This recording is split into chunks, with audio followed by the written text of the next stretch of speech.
This goes out to all the women in the world, especially her.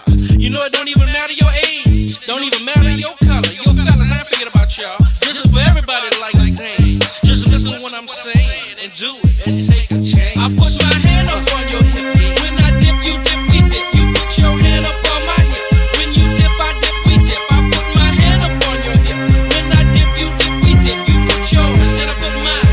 Then we can dip down low and roll it grind. Just get on the floor like I said before. Y'all remember that down low?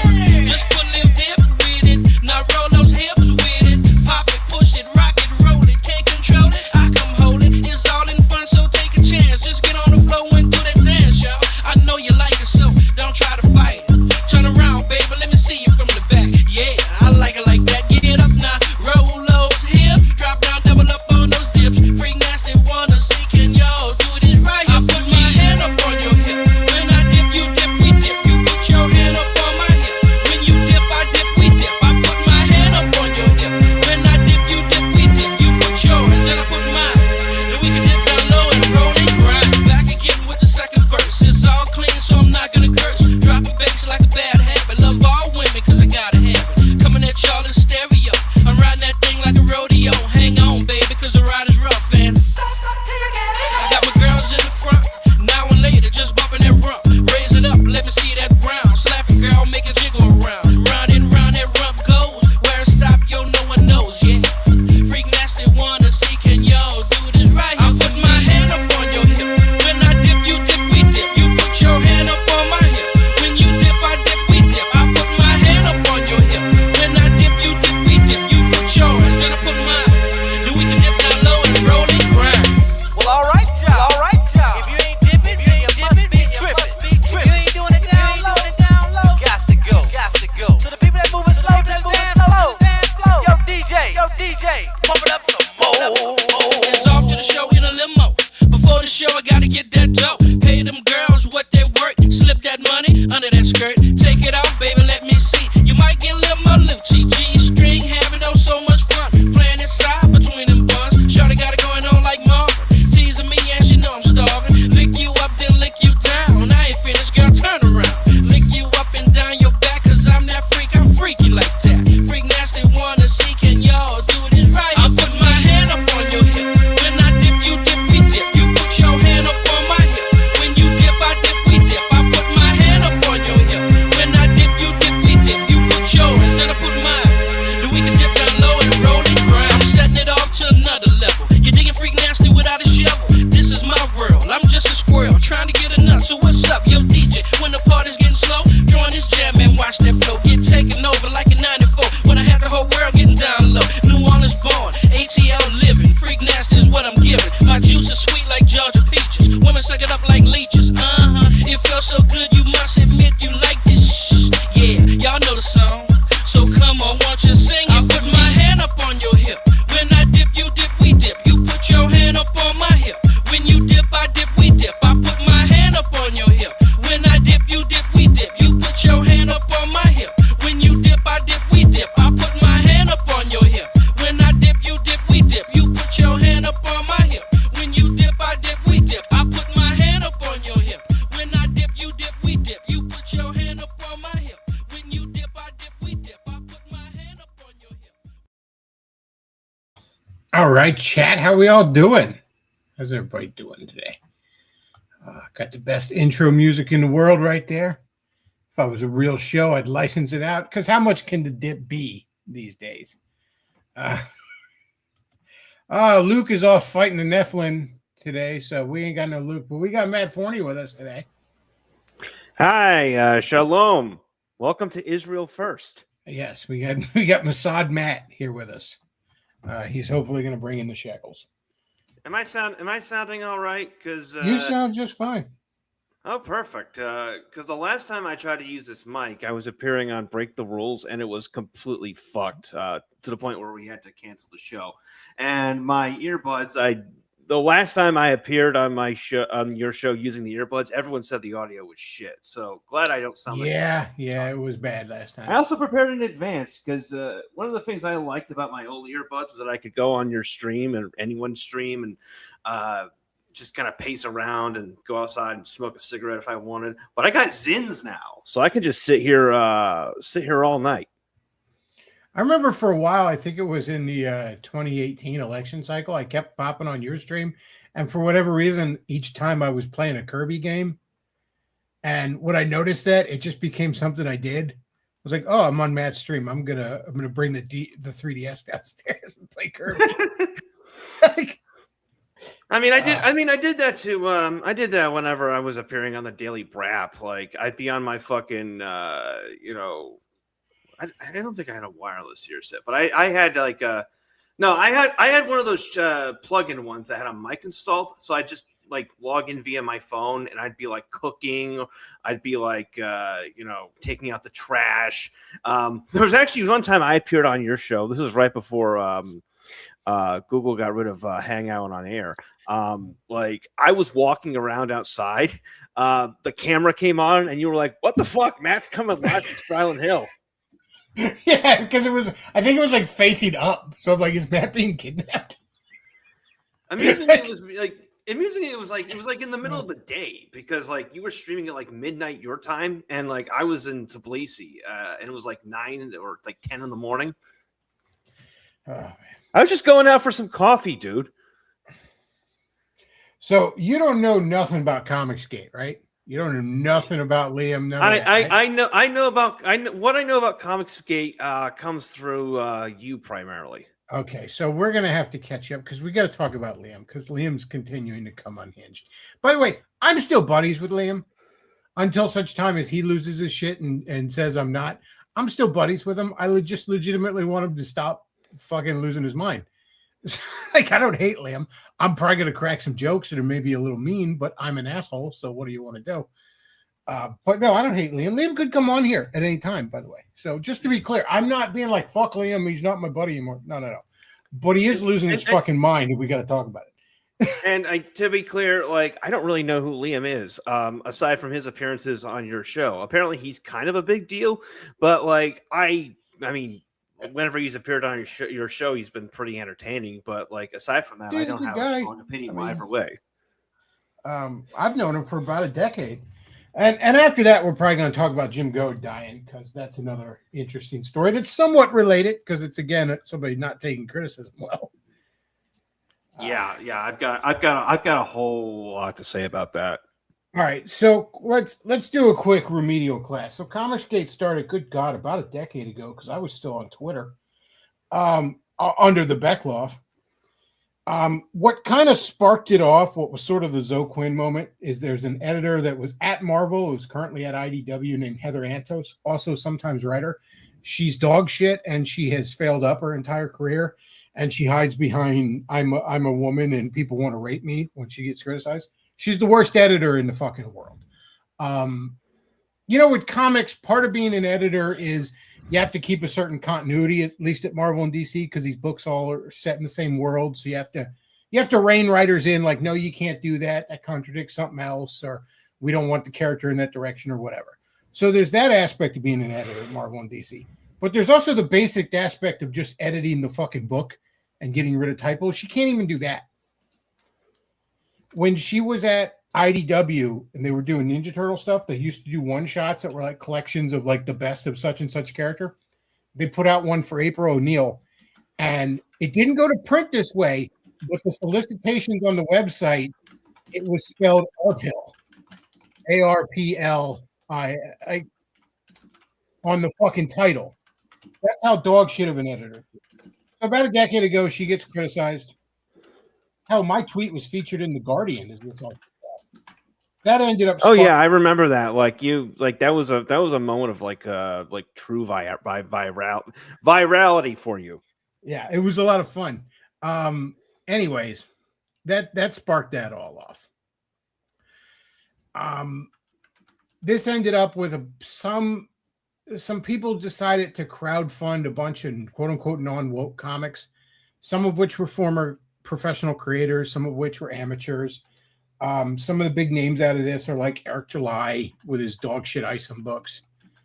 There's Ethan Van Sciver, who dusted off an old 90s property he used to own, Cyberfrog, which I have actually come to enjoy quite a bit when I finally gave it a shot. Ethan's a big name. He'll play in this story quite a lot. He was a big professional artist. I mean, worked on X-Men, Flash, Green Lantern, Superman, Batman, all shit even Matt knows. Oh, yeah. And a great artist. Bit of a dick, but most great artists are. I've never been big on Comicsgate because I don't think comics need to be crowdfunded. That's always been my biggest point of contention. It all seemed really anti-consumer. It's a comic book. You write it, you draw it, you print it. I've never understood why the crowdfunding model needs to be adapted. It seems to me like as someone who's not really familiar with comics, it seems like crowdfunding a novel. It's like certain projects need to be crowdfunded. Like, say, a movie could be crowdfunded. A video game need to be crowdfunded. Those are complex productions that require like tons of people who need to get paid for their services. It requires tons of moving parts. A comic book, a novel, like you can write a novel just using your computer. You can draw a comic using your computer or a drawing tablet or whatever the hell they use. At most, when it comes to crowdfunding, you should at least produce a proof of concept before you go asking for more money. I'm willing to give a little bit of leeway to the guys that are just starting out and it's their first project and they're working at the box factory and they want the money for printing costs and all this other stuff. That's one thing, but when you're on your like Ethan Van Sciver, again, I don't really have a problem with him, but he's claimed he's made millions of dollars off of Cyberfrog alone. And he's still crowdfunding it. And to me, that's just bending the consumer over. That's always been a big point of contention with me. I mean, is it like, has he licensed it for like merch or anything? He did make an action figure of it, which I ended up even buying secondhand off eBay because it is for being an independent guy. It's gorgeous. It's a gorgeous figure. The rest of it though has just been comics. I don't think needs crowdfunding. Whatever though, a lot of people line up for this shit, and sadly, it's crept its way into the mainstream. I've seen a lot of companies crowdfunding fucking reprints of all things. Like Skybound recently got G.I. Joe and Transformers rights, and they put out crowdfunding to make the big compendiums collecting the old '80s comics. Which again, that seems anti-consumer to me, but whatever. Liam got in on this shit early on. He crowdfunded a few books, which I have not personally read, but they were pretty well received and pretty successful. Wonder Island, Dino King, Dino King, Xenotype. And he got in with this crowd. But over the years, he got a lot of criticism. I think a lot of it's unfair, but he did get a lot of criticism, and he claims he's gotten a lot of in real life shit happen to him. No shortage of in real life shit has supposedly happened to him. I don't know, man. He's my friend. I'm inclined to believe him. At least most of it's probably true. But the big thing that bothers me here is he's now taken this to be an excuse why he can go after all criticism. He's striking channels left and right, unapologetically. He's gotten some bitch named Katie Dids removed off YouTube. He's going after some chick named that Star Wars girl. He's burned a bridge. He used to be on like Ethan's stream with other artists constantly. He's completely burned that bridge to the point where now Ethan EFAPs him and makes fun of him. He's basically Davis Arening his way through fucking Comicsgate. Oh, God. Like everybody is mad at me and they're all wrong is usually a position where you want to like step back and be like, wait a second. What am I doing here? So I just watched a video where he's like, this is a somewhat old one, a few months, maybe a year tops, where he's like going to the police station about like to report, and he's in Australia, so maybe some of this is considered illegal down there, but like he's going to report all this shit and he's like screaming like a fucking maniac. He's got his wife and his little daughter in his car. And it's like, bro, this isn't defendable anymore. Like, I don't know what to tell you. Like, you can rant to your wife in private, provided you're not, fucking embarrassing her. A good woman will let you fucking rant and rave and stick a titty in your mouth and say everything's okay. But in front of your like 4-year-old daughter, man, what are you doing? Like, this shit's inexcusable anymore. Chat says Liam has always had a beef with Star Wars girl. Well, I don't even know who she is, but I have a beef with her because she likes Star Wars. So that's Soy Wars girl. Am I right? But no, I honest to God, I watched a video from her like talking about her fucking side with Liam, but I'm like, everything she said sounds fucking reasonable. I don't know, man. I can't keep up with this shit. I have other concerns, but I keep telling him, I'm like, you sound like a fucking maniac. He's like, well, you got to look at the evidence. I don't care, bro. I'm fine. All the in real life stuff happened, but like Katie didn't do that to you. He's trying to argue like, well, they accept super chats from the people that do the in real life stuff, which I don't know how you even believe you have proof of that. But even if you do, so what? Like, I'll take super chats from anybody. Streamlabs.com/Beglov. Let's make it happen. I don't care what you've done. What are they supposed to do? Like, vet every single super chat and like refund the people who don't I'm not doing who that. are suspected of being A-lugs? That makes no one is going to do that. No one's going to take the effort to do that for like what, like $5 or $10 per stream. He'll be like, "Oh, you read the super chats." I'm like, "You're supposed to." Nobody considers super chat is an advertisement. When I read a super chat, nobody considers that an endorsement. It's just part of the fucking unspoken agreement of the super chat that I read it. Yeah, I constantly sent Matt super chats that his stream was funded by Blacked or Brazers. And it's like they actually weren't. And I read every single one of them. He did. He read every single one. I remember when you had Anglin on, he got really mad about it. I would think the use promo code Matt for 14.88% off your subscription would have clued him in that it's just a shit post and I didn't have an axe to grind. Yeah. Well, the funniest super chat story I have is a writer friend who super chatted the old Terror House podcast. She sent in like $30, and then like a day later, she's like, donating to the Terror House podcast got me laid, despite the fact that I haven't showered in a week. I used to send one where it was like Blair White saying, "Oh, last night was incredible. I don't usually get to be the top." But it's like, that shit's funny. And you have to read it. You have to read a super chat. Look, if somebody, I have the Wings of Redemption model. If somebody sends me a super chat and they're being really mean to me, it's like, you want to insult me, write it on a $10 bill. Like, like I have that Wings of Redemption thing. It's like, you want to call me a fat retard, write it on a $10 bill, pimp, and I will read it to everybody. I will be a whore. I don't care. Like, whatever. I mean, my assessment of this so far is that like Liam is actually, from what you described, he's behaving in a very reactive fashion, which just encourages more harassment. Like, he's not going to be able to get everyone who's insulting him off the internet. That's impossible. He's thrashing around, he's lashing out, he's making enemies, and he's making himself a target. If he just walked away and ignored this shit. Now, if there's actual harassment going on, like people going after his family or whatever, you take that to the authorities. You don't act it out online. That's like the first thing you do.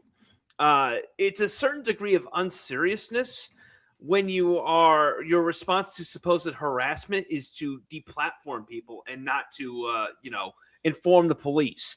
But of course the police aren't going to care that Big Dick 69 1488 over in the United States sent a super chat to that Soy Wars girl saying Liam Gray is a big doo-doo head. Like, even when it's like, he'll be like, well, they called me a pedophile. And it's like, okay. Like, everyone who's ever been made fun of by the Kino Casino has been called a pedophile. Like, that's become the new Nazi. It doesn't mean anything now. What do you want me to say? That term is so overused. Like, Zoomers say you're a pedophile if you have sex with someone under the age of 25. Like, I don't know what to tell you, man. Oh, she was 24, you sick fuck.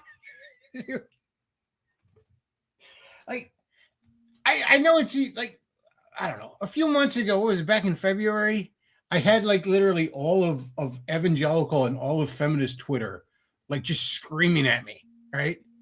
You know what I did? I muted the thread. It's okay. Like, now, granted, none of them came to my house, but if they did, I don't know, man. I have a gun. Like, it's fine.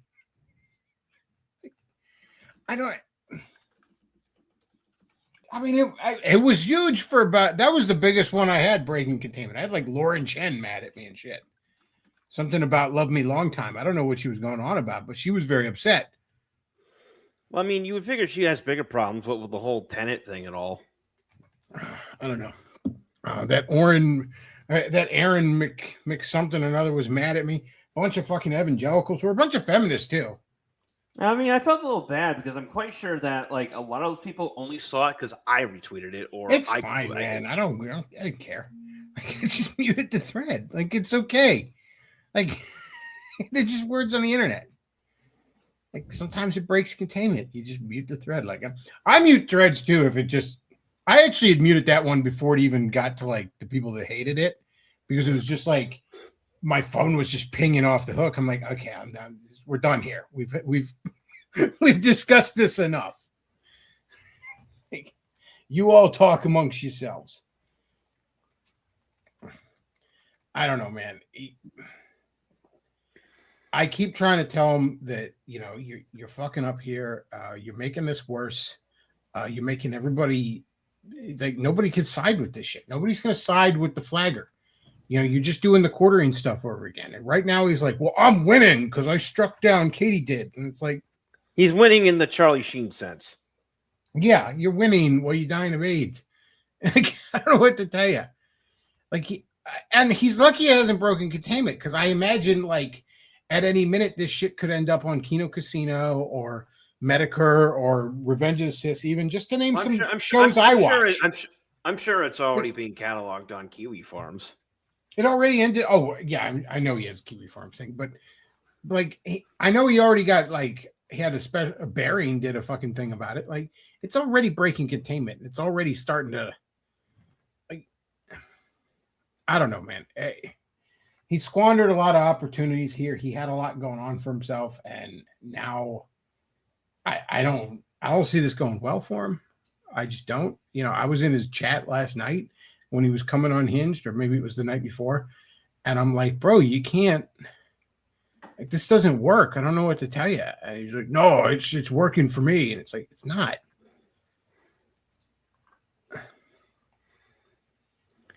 You know, it just seems it seems like you know, it's like you used to say, you know, Liam needs to just stop.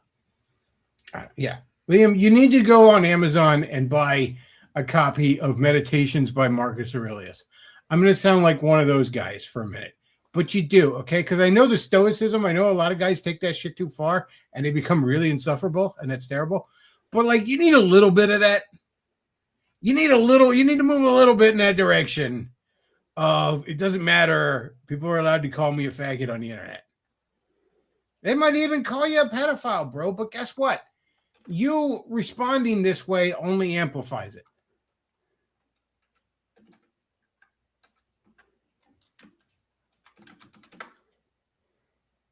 Chat says Null has been hinting it might be over for Kiwi Farm soon. I mean, I wouldn't be surprised. I'm amazed that's I'm curious as to what he said, because I haven't paid attention in a while. I mean, Null's basically ruined his life doing that. I mean, he follows me on Twitter, but yeah, I mean, I do know that that tranny stalker who's been trying to take down the site has been abusing the DMCA process to basically dox users who criticize him. I mean, I'm guessing that's what he's referred to. Maybe, I don't know. Like I said, I don't follow the Kiwi Farms guys. I've never, you know, I don't support them being deplatformed, but I've never really respected the whole Kiwi Farms ecosystem. I think a lot of times it's just guys that are gaslighting and harassing mentally ill people. That said, though, most of the people that Kiwi Farms goes after do deserve it. So it's kind of one of those things where it's like, they suck, but the people that go after usually suck, so who cares? So, sort of a wash. Like, yeah, they suck, but they're also like going after Ralph most of the time. And it's like, well, I'm not shedding a tear for Ethan Ralph. Well, I mean, there's been a big shift on that whole format in general, and that the idea of the lol cow is kind of dead. Like the traditional lol cow, someone like Chris Chan, like because what's happened now is that like anyone who is becomes a lol cow will either DFE and get off the internet, or they will lean into it and become like ironically lol cowish, which kind of ruins the whole thing. There are people talking about, if you remember, King Cobra JFS. He passed away not too long ago. He was considered kind of like the archetypical lol cow, but he was genuinely mourned. Like people were sad when he died. And the thing is, with these classic lol cows, they constantly produced content, but they also had a sort of indifference to what was going on the internet. Like Chris Chan, Chris Chan was manipulated early on in the original arcs of the late 2000s, but he always kind of did his own crazy shit, which was what made him entertaining. A political lol cow, like that is not anywhere near as like entertaining. I mean, and to be realistic, when Ethan Ralph passes away, people are gonna like throw parties. I say that as someone who has no ill will towards Ethan. It's just the truth. I mean, to compare, you remember that guy who did the? You remember Cool Cat Saves the Kids? Yeah, that guy. That was a masterpiece of filmmaking because the guy who made it was completely oblivious to how creepy and weird it was. Yes, but then he discovered that people were making fun of it, and he leaned into that, and it became boring. Yeah, you can't make The Room on purpose, or else it's not funny. Like, if you make The Room on purpose, it just feels like those really like terrible anti-comedy skits on Adult Swim, like the Tim and Eric shit. Yeah, nobody's oblivious anymore. Everyone's online. Everyone's paying attention. One of my friends pointed out that a big contributor to this was that there's a whole bunch of channels that just recap lol cow content, and that arose during COVID because everyone was locked in their houses and there was nothing else to do. So it's like, I'll troll kiwi farms and make a basic history video about Chris Chan or whatever. So like when lol cow culture, like making fun of lol cows, when that transitioned from something that was like done by people like us to like normies, that's when it became oversaturated and uninteresting. Like remember when years ago, when you had the conflict with Arini, you said part of the reason you enjoyed doing it was because Arini was your lol cow. He was someone that you had history with, and someone whose misbehavior directly affected you, and who was constantly responding and freaking out to things you did. I think that if Arini had been picked up to the same degree by other people that you were doing, it probably would have become a lot less interesting because he would have either quit the internet entirely or he would have just leaned into being a weird bisexual Canadian.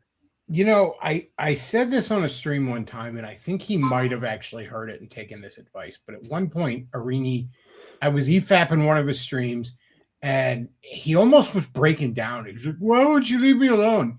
And I'm really not even doing much. I never was the whole time. I was mostly just laughing.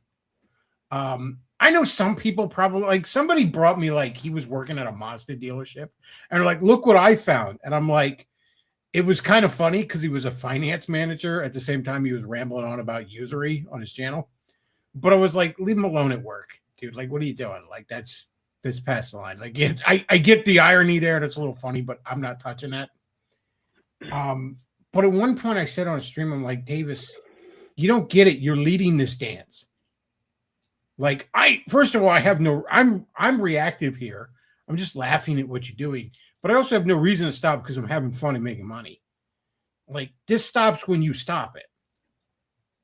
And that's kind of when he like backed off the internet a little bit, and he was giving me a lot less fuel for the fire, and it reached a point where I'm like, okay, this was fun, but the party's over.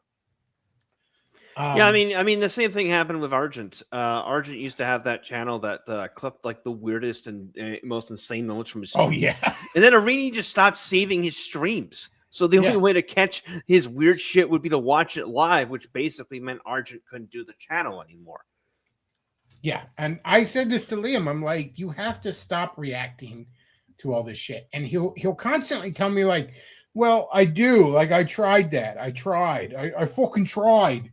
And he'll be like, I just did this stream where we just talked about He-Man or something. And he still like made fun of me. And I'm like, but you have to like keep doing it. Because the people that they either hate you and they want to keep going, or they're having fun and they're making money and they want to keep going. So they're not going to stop right away. It's the equivalent of being like, well, I had a salad today and I did 3 push-ups and I'm still fat. So clearly diet and exercise don't work, right? It's like, no, you have to keep doing that to see the result. Like you can't just be like, well, I did one stream where I wasn't reacting to their content and they still made fun of me. So clearly it doesn't matter what. No, you have to keep doing that. Or you're going to be in this. Liam didn't try hard enough. Well, that's the point. Like, you have to keep ignoring it, would be my advice. And yeah, I know there's in real life shit. And I know that crosses a line, and I'm not disputing that. And they'll constantly be like, people don't believe me. I show them proof. And it's like, I don't even really care. I know that sounds heartless, but it's like, you're on the other side of the world. There's nothing I can do to fucking help you. You know what I mean? Go to the authorities. I can't do anything for you. I got to go to work tomorrow. You know what I mean? Like, other people have their own shit. It's like, that's terrible, and I disavow it. But like, what do you want me to do about it? I have someone who I'll be vague. I have someone who tried to do that to me, like, and I'm like, look, I'll help you as best I can, but like with this thing, you need to go to the fucking authorities or handle it yourself. Other people cannot fight your battles for you. Yeah, you have to at some point, and you have to stop conflating the. Soy Wars girl made fun of me, and she's just as guilty as the harassers because I'm sure she took a super chat from them. I don't even know what he's saying half the time with this shit. But like, and I thought about playing some clips, and it's like, I just don't want to be here all fucking night because Luke and I did this, and I had to cut it short because it's like an hour and a half, and we're like halfway through it. Because it was one of those, those clips that are dense where you got to stop like every 30 seconds and unpack like 19 things. It's like it's like when I used to stream regularly, like I would do this to both Arini streams and Owen Benjamin, and as I put it, they exist on opposite ends of the lolcow spectrum. Arini is so boring that he can say something completely insane and you'll miss it because you've already mentally tuned out because he was completely boring for the first 45 minutes.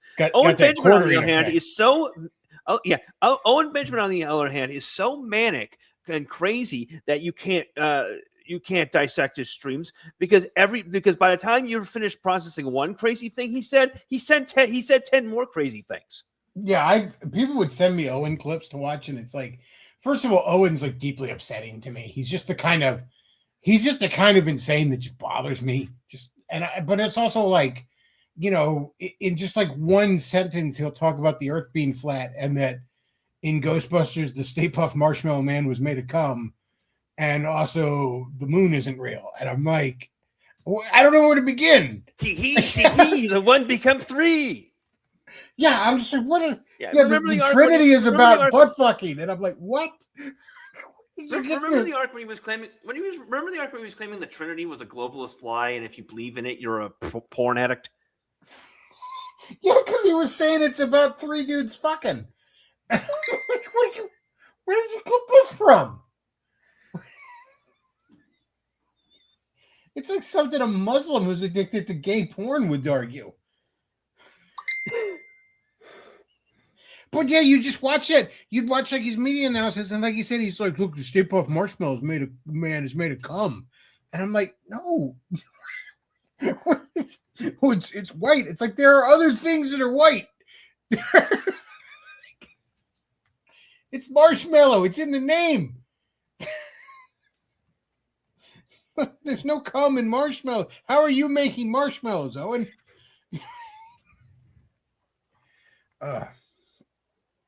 That's not cream in the donuts. Like, what are you talking about? No.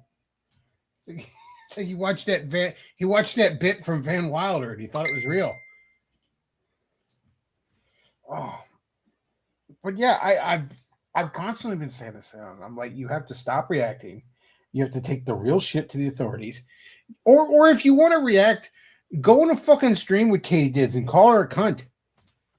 Like, just scream at each other and get it out of your system. Like, do that. You know, have her on your channel to yell at you while you collect super chats. Like, do that. I don't know. That would make more sense. You know, he got so upset. So there was a video of him coming out of the police station because, again, he has to show I'm going to the police, and it's like, okay, cool. He's walking out of there, and he's walking out of this white picket fence outside the police station is, I guess, just really tall, and it's like up to his head, right? So because it's a white picket fence, and most people think of those as being like, you know, up to your waist, everyone's joking like, is Liam like 2 feet tall? Because like in the picture, it looks like he's like 2 feet tall. You know what I mean? Like he's just coming out of a little mini me or something. And you know, he's got his like cargo shorts on and his t-shirt. So he kind of looks like a fat little kid. Because that's how we nerds dress. I do the same thing. I'm not throwing stones. But like the picture is objectively funny. Because it looks like he's like 2 feet tall. And he got so mad about that, he went on a stream and like pulled out a tape measure. He's like, no, I'm 5'9". And I'm like, you should have leaned into being 2 feet tall. That's what I would have done. I'd have been like, yeah, I'm 2 feet tall. Like, remember when Davis was like, you work at a box factory? And I just ran with that. And then when I switched jobs, I'm like, now I'm at a dildo factory. Because why not? Who cares? Like, and now you're at the butt plug factory? Yeah, I'm at the butt plug factory now. I got an order for Rabbi Shmuley. Like what? I don't, because I don't care. Like I'm like, Liam, you know you're not actually 2 feet tall, so it's fine. Who gives a shit? You got a wife and kids. Who cares how tall or short or fat you people say you are? Like, who cares? But again, he's like, no, I gotta prove to the haters that I'm not actually. No human being is 2 feet tall. No one seriously thought that was the case. Also, the haters, like, they're going to find some people who've decided that they're going to hate you are going to find something to bitch about. Like, people still claiming I'm fat, even though I lost a ton of weight. People are like, well, you're just an attention seeker and a failed clout seeker, even though, like, I'm objectively successful. It's so good. You just be like, yeah, I'm fat. Who cares? Like, I don't know what to the tell criticism you. doesn't fit. Like, you know, why should you care about it? Well, I mean, why should you care about it in general? But, like, if it's really not true, like, who gives a shit? People are delusional. They'll say what they want. Just, you know, call them a faggot and move on. I remember when I was arguing with a certain bald Canadian, he was all like, "You live with your father." Bisexual Canadian. Don't forget. Don't commit biracial. Allegedly. He was like, "You live with your father," and I had Greg on with the stream, which is weird because he wasn't usually even on a lot then. But I just remember him laughing about it. I had Greg on. He's like, "You live with your father." And I pause it. I go, "At least I still speak to my father." And it's like, just have a fucking comeback, man. Just like, I don't know what to tell you. Like, people are gonna talk shit. It's the internet, and I know he'd be like, right now, if he's watching, he's going, "Well, it's not about people talking shit. It's about them lying about my career. Why should he had a clip where he's like, why should Katie Dids get to disparage me when she doesn't have any actual history in publishing like I do?" And it's like, for the same reason I got to call Heather Hantos a cunt. Like, I haven't worked at Marvel or IDW. Who am I to call her a cunt? Well, she can't spell April in a Ninja Turtle comic, so fuck her. I'm the guy that buys these things. You don't need a PhD in advanced art history to critique something as basic as not being able to spell a character's name. Yeah, I don't know what to tell you. I think she's a cunt. I'm an American. It's my birthright. I'm allowed to call you names. I don't know how they do things in didgeridoo land, but here in America, it's like, well, fuck her. She's a cunt. I don't even need a reason. I could just be like, I just don't like her face. Like that's life. You're gonna set out to like control what other people say about you and what other. I understand there's times when it's crossed the line into real defamation, but that's a very rare thing.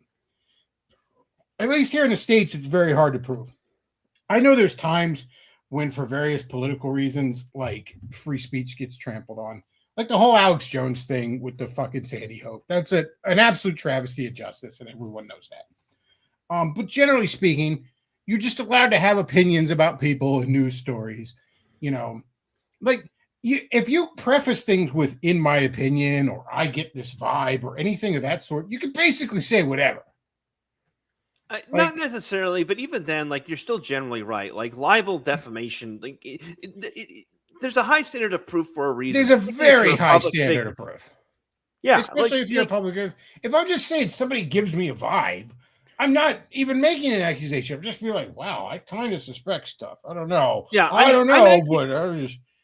Like, I'm actually being threatened with a libel suit right now by someone we both know, and it's insane because like this person. Well, number one, they don't have any money, and they've admitted to being broke. As a lawyer friend of mine put it, when it comes to civil court, like justice is directly proportional to how much money you have. That's just reality. And number two, proving. Libel suits are not like, oh, you said a mean thing about me on the internet. You have to prove financial and reputational damage.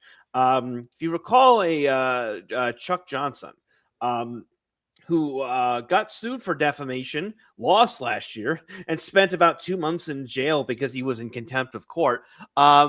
He got sued for defamation because he was going around accusing Hal Lambert of Point Bridge Capital, a company that Chuck had invested in. Well, he basically went to them and was like, well, if you don't give me more like stock shares, I'm going to go tell everyone you're an Israeli spy. Lambert was like, no, fuck off. And he went around in the press calling Lambert an Israeli spy. He contacted clients of Point Bridge Capital, telling them that Lambert was an Israeli spy. He actively spent about several years trying to destroy the business. And he also, he and this other idiot, Gator Greenwell, basically threatened Lambert with like, well, we have connections in the federal government. We have connections in the deep state. And if you don't listen to us, like, you're not going to be able to get any more contracts, defense contracts. And since this was a defense company, no defense contracts would basically kill the business. So Lambert sued him for defamation and won on that basis because Chuck Johnson had been engaging in this campaign for several years, and they could actually prove damages. He got hit with 70 million, which is one of the largest awards ever handed down in a libel suit. But that's a unique confluence of yeah, that's a perfect storm. Like, well, first of all, someone said like, oh, call me a doo-doo head online. Like that, yeah. No lawyer is going to take that up, and no judge is going to allow that to proceed. First of all, I don't know that the deep state would really hold it against you for being an Israeli spy. If anything, that's probably a plus. But second of all, that's a unique situation where it's like, A, we can show evidence that he is clearly knows he's lying. B, he's not going out there and being like, I suspect, or I believe, or I think. He's saying this is definitely true. And that's a big deal. Like, you're an Israeli spy is a lot different than, man, this guy acts like he's a fucking Israeli spy. You know, like, just basic, like, just admitting that it's your opinion or it's a theory or it's something you suspect, more often than not, that alone is enough to shield you from it. Because you're allowed to suspect things. You're allowed to have opinions. You know what I mean? Even like when Liam is like... And also, like they said, the element where it crossed into, like, contacting people constantly and saying, this person is an Israeli spy. That's where it goes. That's another element. But, sorry, I didn't mean to talk over you. Yeah, so, like, Liam will say, like, oh, well, they say I didn't pay my artists, right? Or whatever. And it's like, okay, so you might have one guy in there that's committing defamation. Like JDA... John De La Rose is probably just lying because he's a fucking liar. Everyone fucking knows this. But if he's reporting something, and then other people say, wow, over here they're saying this about Liam, and you know what? I think that's probably true. I don't know. That doesn't mean that the defamation is then everybody that believes the defamation is guilty of the defamation. Like, you're basically saying that you believe in thought crime at that point. Yeah, like well, everybody who believes the defamation is also guilty. No, they're not. Maybe they just honestly believed it, or maybe they just you don't have to paraphrase the Truman Show. You don't have a camera in people's heads, Liam. Yeah, it doesn't work that way. Chet says, say what you know will about Eric July, but he knows how to deal with his haters and trolls better by not responding. Yeah, he'll sometimes respond to EVS, who's a big deal, going after him, but generally Eric just blocks everybody. I blocked by Eric July on Twitter, and I never even directly fucking tweeted at him. So he does clearly just name search himself, but he doesn't roll around in the mud publicly. He might have alt accounts or something. I don't fucking know. But at least publicly, he appears to be above it all, which is the tact to use. I mean, it's what you got to do, or again, just get in there publicly and fight it out. But silencing everybody ain't going to work. I saw a clip where Liam goes on somebody's stream. Somebody had Kate. His big thing is he's saying he's going to strike you if you have Katie Dids on your channel. Because he says it's ban evasion, which I don't believe it is. Because I know Alex Jones was interviewed on YouTube a bunch of times after he thrown off. I believe the same thing was true of Fuentes. You're allowed to have banned creators on YouTube to a limited capacity. You just can't basically hand them your show. You know what I mean? Yeah. But you're allowed to have them on as a guest to interview them, whatever. I don't know exactly how much you're allowed to, but having them on for a couple of live streams ain't breaking the rule. When you're running around being like, I'm going to silence anybody that associates with her, you've clearly crossed a line. I don't, there's no defending that. When you're going on somebody's streaming, like you had Katie Dids on, and he's very obviously now I might have to do something about that. That's clearly abusing the system. And nobody's going to like that because we've spent about 15 years now having to hide from the fucking nanny state online. So nobody's going to respond well to you running and tattling the teacher all the time. It's an insane extension of guilt by association. Yeah. I mean, shit. He hinted that to me one time when I even said on stream, I was like, he might have been on with me even, but I was like, hey, you should maybe I should have you and Katie both on my channel. He's like, I don't want to strike you. I'm like, nigga, what? Yeah, you shouldn't want to do that. What are you talking about? And then all that does is I don't even know who Katie Dids is, but now I want to have her on the channel. That's human nature.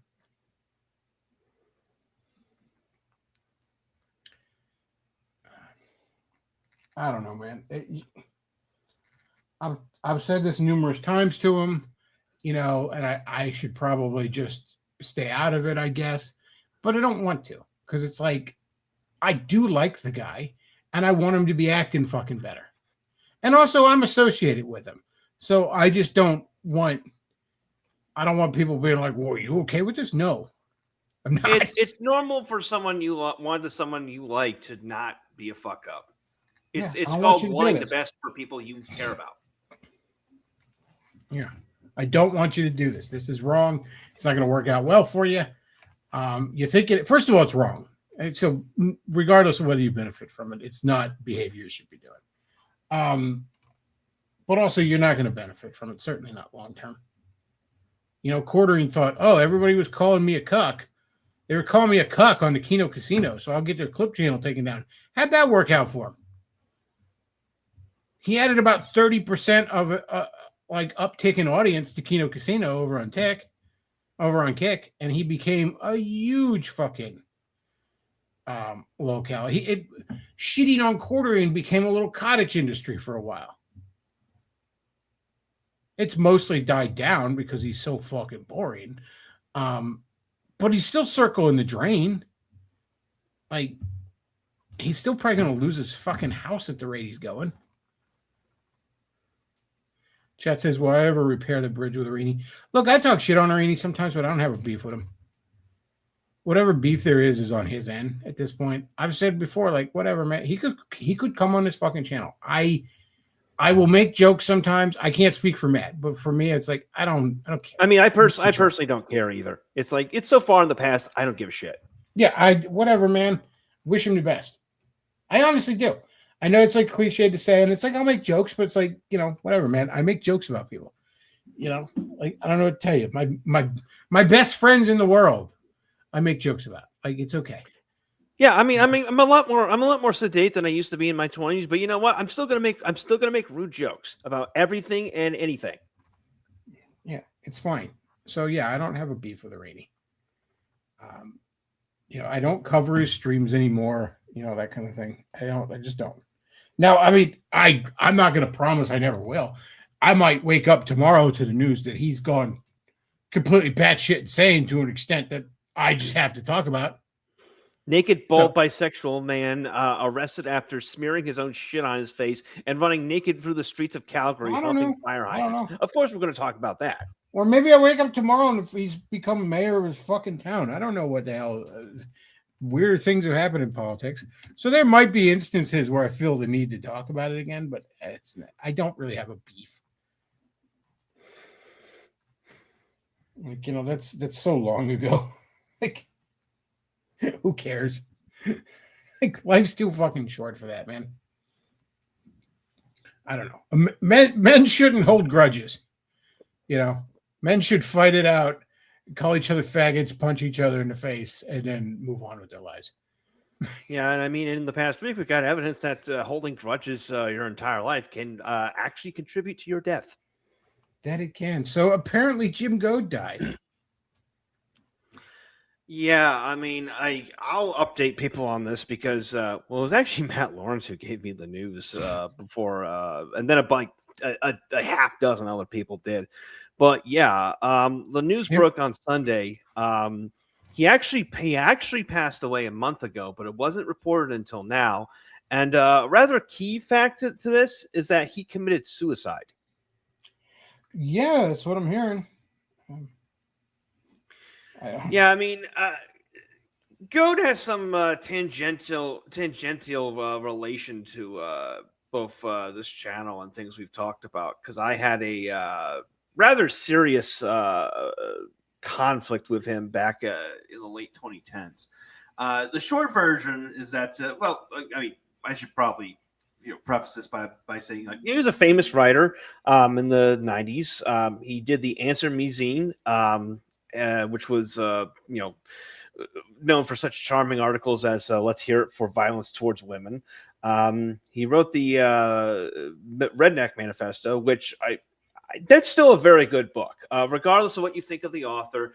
And some of the arguments have Marxist logic embedded in them. Like, it's a very class-based analysis of why, like, poor white people are society's scapegoats. But it's a good book.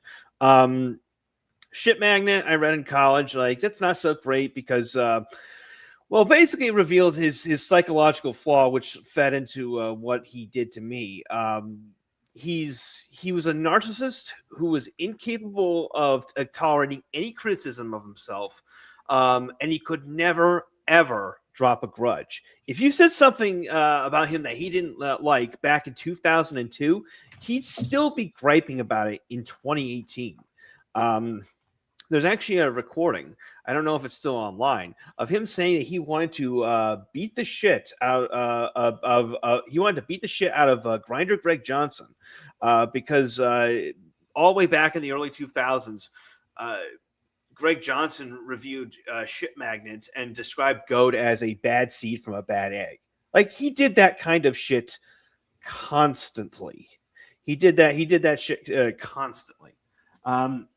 Here's where I come into this is, I should also mention, he famously went to prison in the late 90s for beating up his girlfriend and leaving her by the side of an interstate. He did like 2.5 years, I believe, in an Oregon State prison.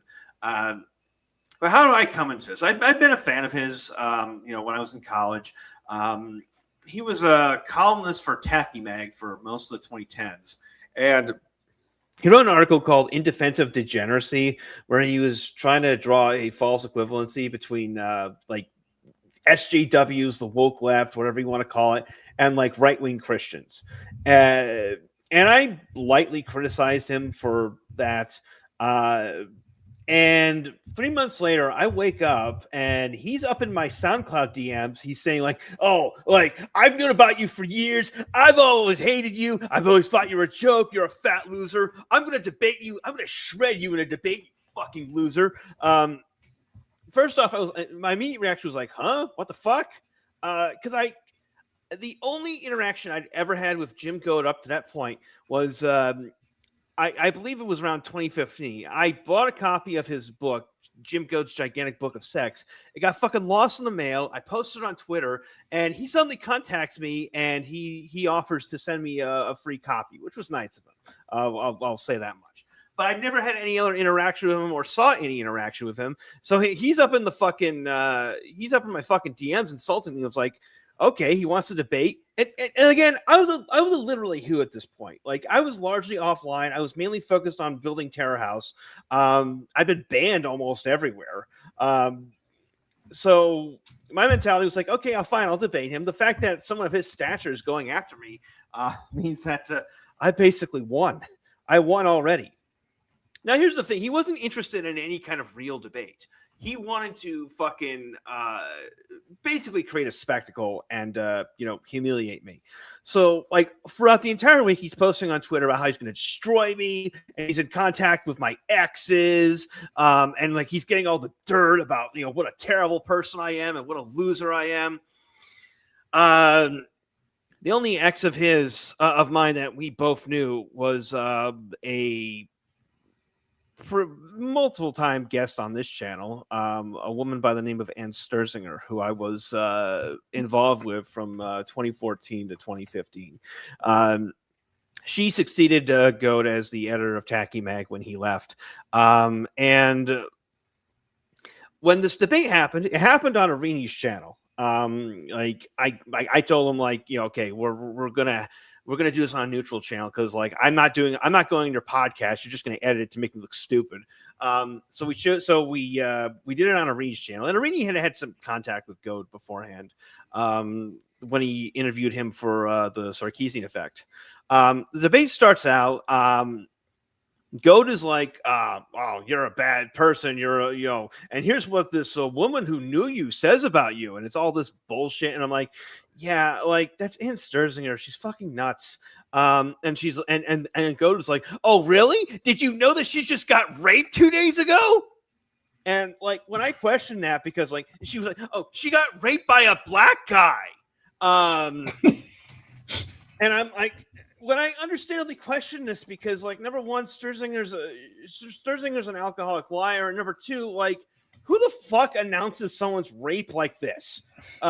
He was like, well, you're clearly a narcissist, Matt. You're a terrible person. You don't care. You're a fake. You're a phony. Like almost everyone who watched that debate, even people who hated me, were like, they thought what he did was despicable. The fact that he weaponized her trauma just to score points. But that's not the end of the story. So-called winning a debate, like he went and did a podcast with Ann Sturzinger where they just ranted about me for an hour. A couple months later, he was trying to flag my YouTube channel. Oh, see, another connection to the first topic of our show. He got a strike on my channel, which kept me from, at the time, a strike on your channel meant you couldn't stream for 3 months, which basically killed my live show because like I had to move it over to Twitch. I was only able to get part of the audience over there. I had a lot of forward momentum. I was making pretty decent money from it. And that just all stopped for that first strike. And I couldn't get it appealed. A couple weeks later, I upload a clip from the Weekly Sweat where they're making fun of Goad. And like the very next day, I get a second strike on my channel because of that video. And then the day after that, I get an email from Google saying, like, you've committed too many terms of service violations. We're banning you from YouTube. which also lets me being banned from every single Google service, including my Gmail, everything else. I got that reversed and appealed pretty quickly. But it was pretty obvious it was Goad. And I've talked to other YouTubers who said that he's done this to them. Like, one of his former friends contacted me and said that, yeah, Goad likes to create sock puppet accounts and harass his enemies with them. I've actually done this with him. And I actually caught Goad doing this a couple of times. Now, this is a lead up to what is probably the part of the saga that most everyone remembers, the infamous Luke Ford bash stream, which was basically like Jim Goad went on Luke Ford's show. He started insulting me almost immediately. Luke Ford sends me an invite so I can defend myself. And then Luke Ford starts inviting Beardson Beardley, Prince Hubris from The Sweat, Nick Fuentes, Baked Alaska, and it just turned into several hours of like, it was primarily them because like I got in a few shots, but this stream was happening at 5 a.m. my time, so I wasn't really I was kind of out of it. But it was several hours of them just clowning on him for getting sucked off by a black kid when he was a teenager, clowning on him for telling him he was a bad person for cheating on his cancer-stricken wife. Like, he was just getting destroyed. And yeah, that's the bulk of the story. I mean, there's other things he tried to do to me. Like, he got me banned from Medium, the blogging website. He tried to dox me at one point. He got a hold of my my real address and phone number. And now he's and he was still complaining about me, like, up until like about 2-3 years ago. He would intermittently go on podcasts and go on to a rant about what a terrible person I was. And Ann Sturzinger's writing a tell-all book about how terrible Matt Forney is. He would tout that every chance he got.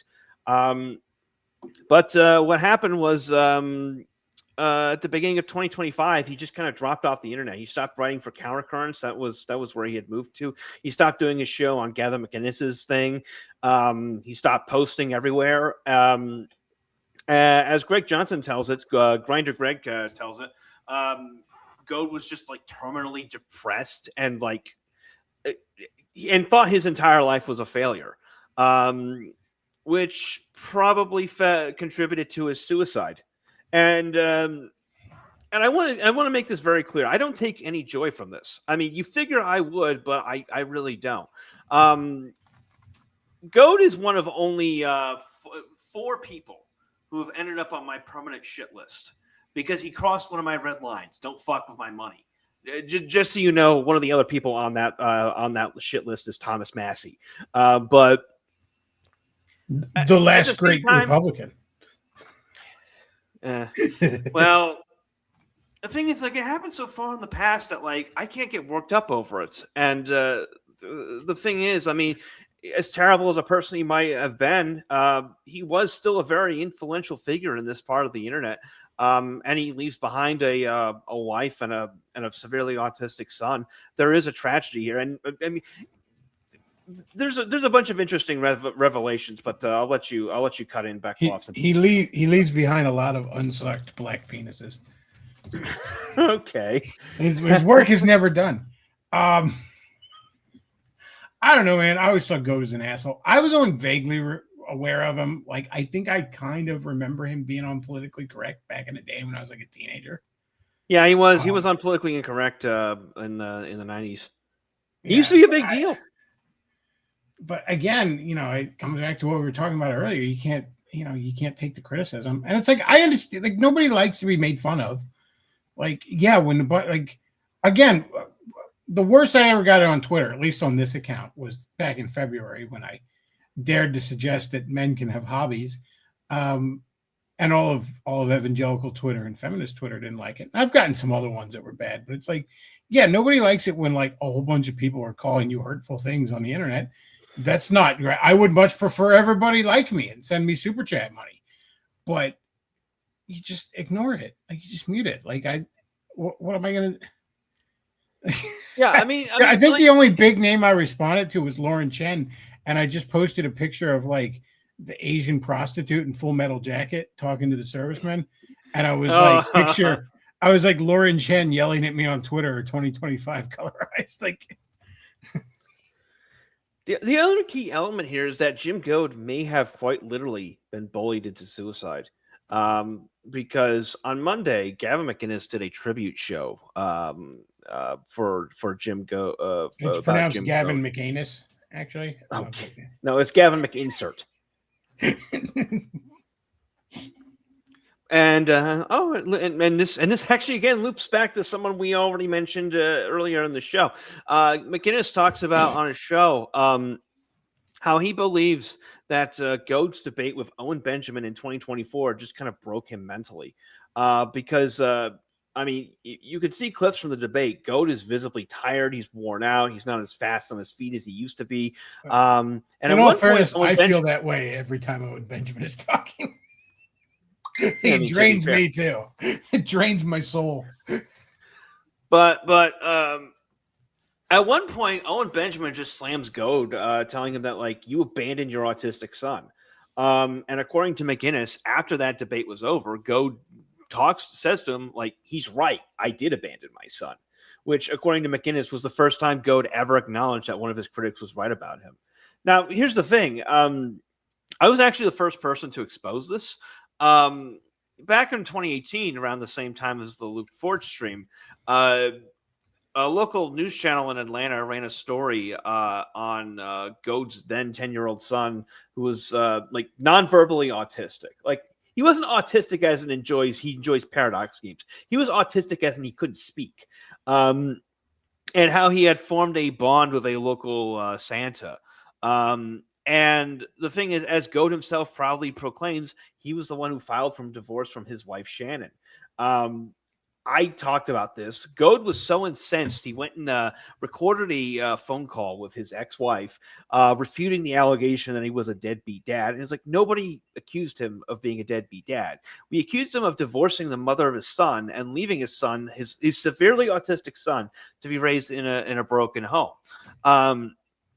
Goad had this cultivated this image of being like this insouciant, truth teller, which was true to a certain extent. And also the idea that he was constantly being harangued by people, but he just wanted to be left alone. This wasn't true at all. He was very, very sensitive to criticism. And as I mentioned before, he was very, very obsessed with destroying his critics. Keith Lee, his former friend and co-host, who tragically committed suicide in 2020, he told me around the time that in early 2018, Jim Goad became obsessed with internet blood sports. He was just watching all the streams, like we remember that era, IBS. Mm-hmm. He was obsessed with that, and he and Keith were scheming in some way that that Goad himself could cut into it and like revive his brand. Because he felt like his career was going nowhere. At that point, I realized that Goad was trying to provoke a confrontation with me just to get attention. So I just stopped talking about him altogether. It's like, you know what? He wants this. He wants the fucking attention. I do the exact opposite of what Liam is doing. Like, I found out someone was just trying to fuck with me for their own gain, and I just ignored it. Goad. And Goad would also recruit his friends and girlfriends to defend him on the internet. If you were ever arguing with him and he was losing, which, he felt like he was losing all the time, you'd suddenly get dogpiled by like all of his real life friends who are like, "You're fucking wrong. You're gay. Jim Goad is the best person ever." And here's a crucial thing. I got emails and DMs. This goes back to Ann Sturzinger and how Goad used her rape to win that debate against me. She ended up cutting Goad off, or like it's kind of unclear, but like they broke off their friendship at some point because she was upset at what he did. She was upset that he basically, as she puts it, manipulated her into pretending to be okay about being raped, pretending to be okay after the rape. he was. I mean, how do you sum all of this up? I made a kind of flippant comment in reply to this. Is like, in my 20s, I'm thinking, hell yeah, I want my enemies to kill themselves, and in my 30s, like, oh my god, my enemy killed himself. Rest in peace. I legitimately like feel bad for him and his family, because while he was a terrible person, like, this all happened because he was unable to accept criticism. He was unable to do any introspection as to why his life had turned out this way, why he had such torrid relationships with women, why he kept having legal problems, why his career went into the gutter. And it ultimately, you can see someone like that who just holds grudges in their mind forever. Like he was 65 when he died, when he committed suicide. You can see someone like that just becoming, and of course, he was also very aggressively atheistic, he would deny being an atheist, but he was always ripping on Christianity. You can see how someone like that would basically like lose all the coping mechanisms they used to get through life, would just fail them as their mortality approaches. Well, I know with me as I get older, there's a lot of that there, but by the grace of God go I kind of mentality. That's why I don't hold grudges for a while. Yeah, I get pissed off at people. Who the hell's texting me while I'm trying to stream? I get pissed off at phone. People. Nobody. What are you, Aaron Clary now? About me until I'm trying to stream. I literally do have buddies that'll like, oh, Chris is streaming. I know what I'm going to do. Here's 15 memes. But no, they're by the grace of God go I. Like, I know I'm a piece of shit. I know what I'm capable of. But it's like, who can hold a grudge that long? Like, oh, I can't even remember things I've written like 10 years ago, let alone like who I was beefing with. Hell, there are people I was beefing with back then who I'm like actually pretty good friends with now. Like who can fucking do that? I remember that like during the debate with Goad, he brought up how when I reviewed Shit Magnet, I said something to the effect of like how Jim Goad isn't a good role model, and he was very incensed about that. Now, keep in mind, number one, that was a positive review of the book.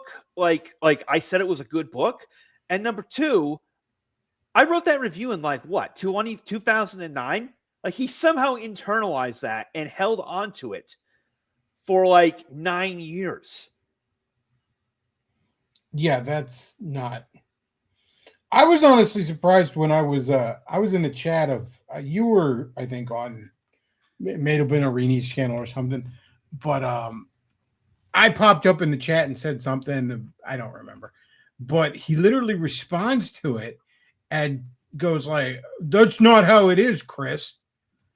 And I'm like, really? Like, you watch me? Dude, you know who I am? Yeah, he did this to everyone. Like, I mostly talk about Nintendo games. Why are you watching me? do you remember Glon, my former co-editor at Terror House? I had him on a few times. Good guy. Yeah, he's a great guy. I talk to him every day. Now he used to do his own podcast called Heokapod. This is around the time of the debate.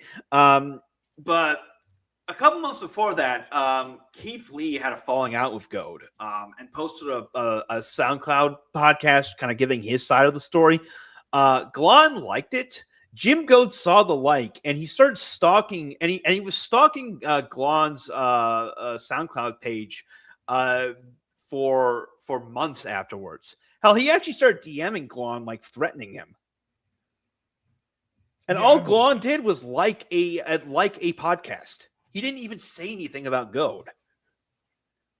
Yeah, I believe that. I 100% believe he did that. Like, that's definitely in the lead up to the debate, like all the fucking, like, I guess we called them irony bros back then. You know, like Beardson and Sean had gotten into kind of a shit slinging match with Goad, and like a ton of like 100 follower like anons were just kind of clowning on Goad on Twitter, and he was individually DMing every one of them to tell them that like they're stupid and Christianity is stupid. He's doing this to like people who have like 100 followers on Twitter that nobody knows outside of like our little circle. DMing them. Yeah. not even tweeting.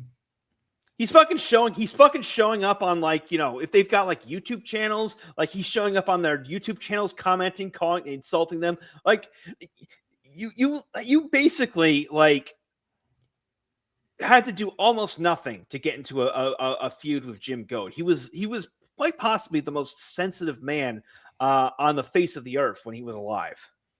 See, and the thing about having that kind of mentality, it doesn't matter how much success you have. Like, you'll never be able to enjoy it like that. You know, you can have 1,000 people telling you how great you are, but then one guy's like, yeah, that guy sucks. And that's all you're going to hear. That's all you're going to be able to think about. And it's like, it's no way to go through life. Like, I get it. Nobody likes being made fun of. Nobody likes being criticized. None of us like that. Okay, it's human nature. We all wish that everybody liked us and kissed our ass all the time. But that's not how things are. And at a certain point, you got to like learn how the fuck to deal with it. Yeah, I mean, I want to add something else, that there's actually something in Goad's psychology that might explain why he turned out this way. About 15 years ago, he wrote an article called Ode to Bucky Goad, which is the story of how his older brother was brutally murdered in France in I believe it was 1969, when he was 25, but Goad was only 8. Bucky Goad was he was deaf and dumb. He had scarlet fever as a kid, and ended up deaf because it wasn't treated in time. He was abused by their father. He was kind of neglected by their mother. He was constantly beaten up by other neighborhood kids. Allegedly, they also like made him suck cock. And then later, Bucky got arrested. He was framed for a murder. And while he was in jail for 18 months, he was eventually released. He got repeatedly raped in the jail. Like Jesus. All this happened, you know, when Goad was, you know, like a little kid.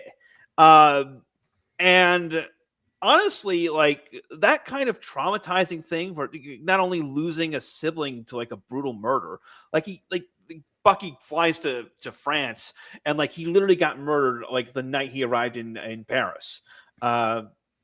That kind of traumatizing thing, not only losing a sibling, but like that sibling had been brutally abused their entire life, probably it explains so much about him. It explains his hypersensitivity, his sense of justice, if you want to call it that. Even the fact that he was very defensive about the fact that getting his dick sucked by a black kid wasn't gay. Like, it explains everything. Like, knowing that, I can honestly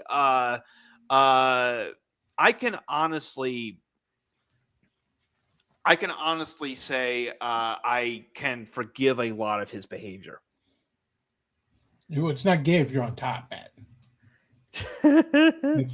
That's prison rules.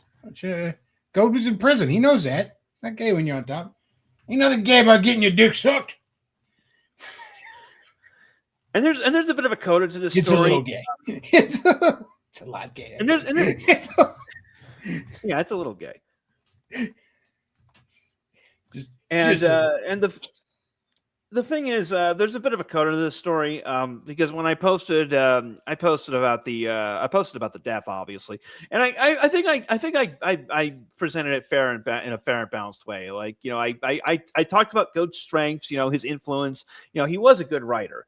And I also talked about what he did to me. You know, I had to bring up Ann Sturzinger because, you know, she was involved. She starts spamming my Twitter, threatening me with a libel suit. And, you know, among the panoply of things, and by the way, this is just me talking. This does not reflect Beglov's opinion at all. But she's disavow. She disavow.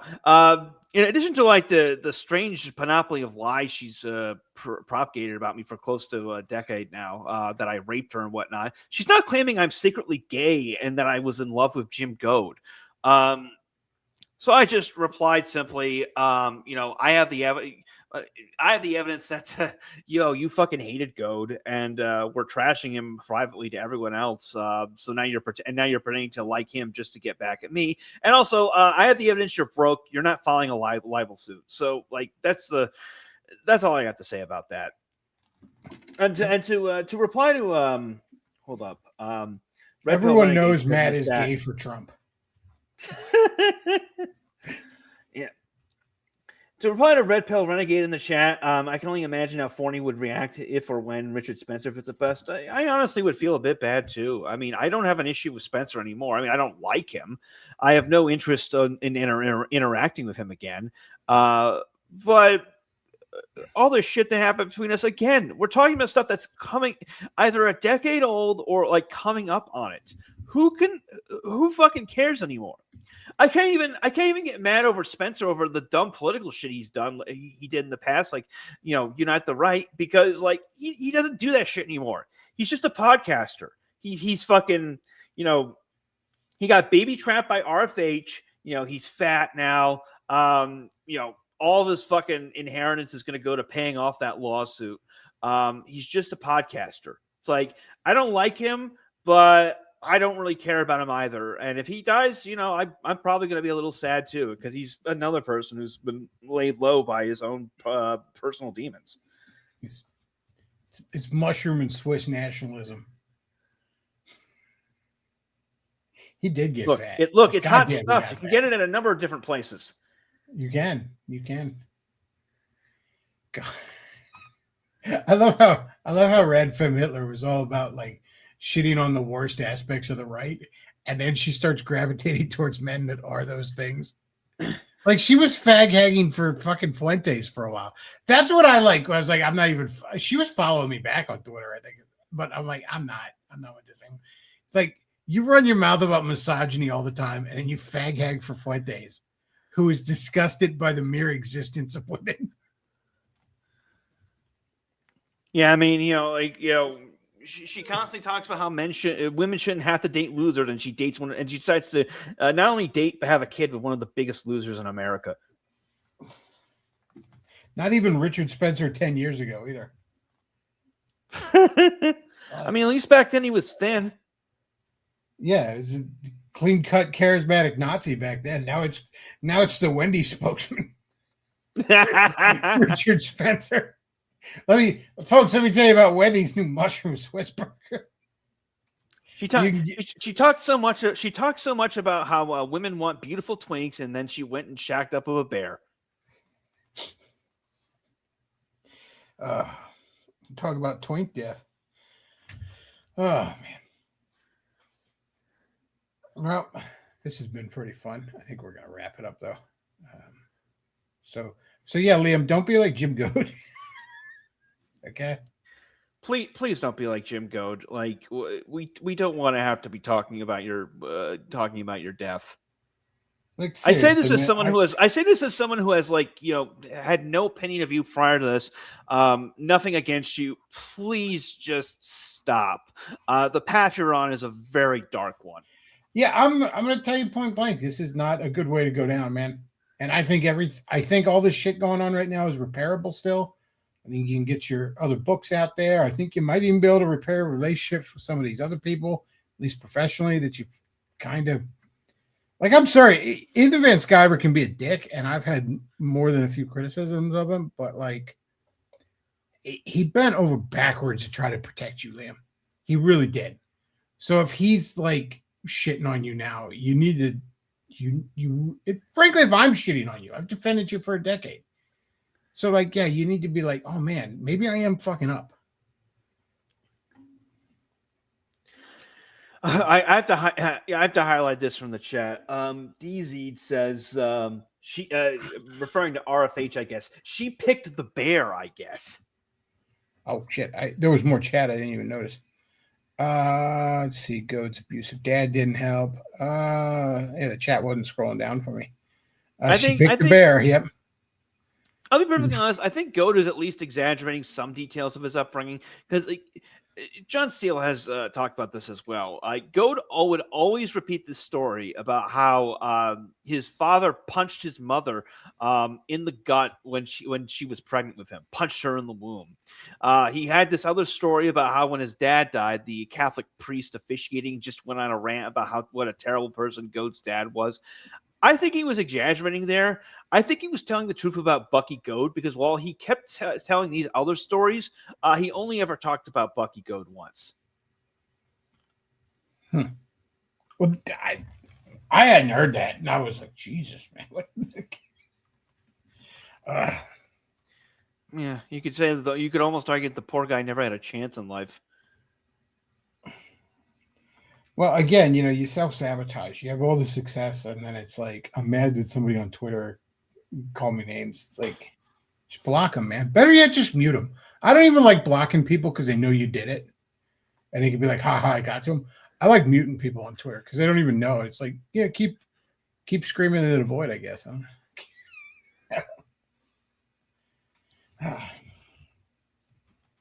I should monetize my Twitter, but I'm technically ban evading, so I don't want to. I'm a little afraid that would come up. dude, they don't give a shit. They didn't even give a shit back during when Dorsey ran it. I think it was back in 2019. I accidentally fucked up and put the wrong age on the Terror House account. And because it was an age that was under 13, I was locked out of my account and had to provide an ID verification. So I uploaded my passport. And keep in mind, I had been, banned under my real name under 3 different accounts at this point. So I was like, oh, shit, they're going to find out. They're going to match it. I'm going to get the account banned. Passed through, was back on Twitter within an hour. They don't give a shit, man. Just monetize your Twitter. They're not going to notice. I routinely have shit that breaks containment. Do you really think the same company site that is being run underground by Indian H-1Bs to the point where it's barely functional is going to pattern match your ID to a banned account? No. That's way too much work, sir. I know how to do that. They're going to know. They're going to be like, that's that Beglov guy. He's too dangerous. Can't let him on.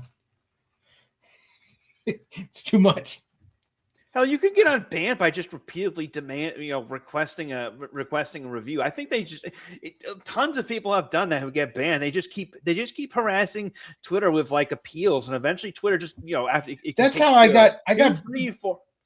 Yeah.